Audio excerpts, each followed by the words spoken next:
गावी तर आठवड्याचे सगळेच वार सारखे वाटतात. सॅटर्डे संडेचं असं काही वेगळं फील नाही येत जसं मुंबईला असताना यायचं. असो, आज खूप स्पेशल दिवस आहे. मातृत्व दिनाच्या जगातील सर्व आईंना मनापासून खूप खूप शुभेच्छा.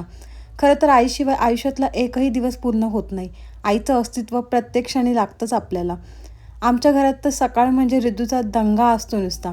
आज मोटर चालू केली होती, पाणी भरण्याची घाई आणि त्यात त्या साहेबांना पाण्यात खेळायचा चान्सच मिळाला. मग काय मनसोक्तपणे त्याने पाणी खेळून घेतलं. नंतर दमून अंघोळ करून शांतपणे झोपून गेला. निखिलला आज परत मुंबईला जायचं होतं. त्यांची तयारी करून दिली आणि मग ते निघाले. आता 2 दिवसांनी परत येणार आहेत म्हणून यावेळी मला जास्त काही वाटलं नाही. नाहीतर जास्त दिवसांचं अंतर पडलं की मग खरंच मला अजिबात करमत नाही. आई आणि पप्पाही बाहेर गेले होते. तोपर्यंत मी माझं हेअर केअर केलं.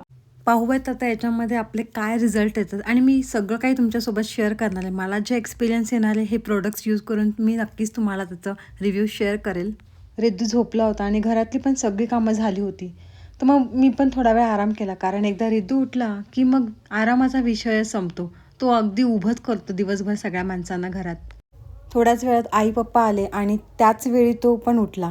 मग सुरू झाली त्याची मस्ती आजी-बाबांसोबत. संध्याकाळी आई पप्पांना पुन्हा एकदा एका फंक्शनला जायचं होतं.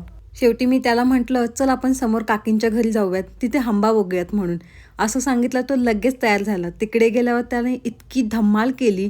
ड्रममधलं पाणी खेळणं, मेंढ्यांना हकलणं, हंबाच्या जवळ फिरणं, ट्रॅक्टरच्या मागे पळणं, भरपूर दमून घेतलं साहेबांनी. मग त्यांना घेऊन पुन्हा घरी गेली. घरासमोर थोडा वेळ आम्ही दोघेही सायकल खेळलो आणि तेवढ्यात आई पप्पा पुन्हा घरी आले. आज रविवार असल्यामुळे पप्पा त्याला गावातल्या खंडोबाच्या मंदिरात घेऊन गेले. आज संध्याकाळी मी साधा आपला रोजचा स्वयंपाक केला. मदर्स डे स्पेशल असं काही नाही केलं. गावी अशी काही सेलिब्रेशन फारसं करत नाही आणि खरं सांगायचं तर सेलिब्रेशन म्हणजे फक्त केक कटिंग किंवा हॉटेलमध्ये जाणं असंही नसतं. मनात भावना असणं, आईची जाणीव असणं, तिचं रिस्पेक्ट करणं हेच खरं महत्त्वाचं. असाच माझा आजचा खूप साधा दिवस होता, पण खरंच खूप समाधान देऊन गेला. आज इथेच थांबतीये. भेटूया आपण नेक्स्ट व्लॉगमध्ये. Bye bye.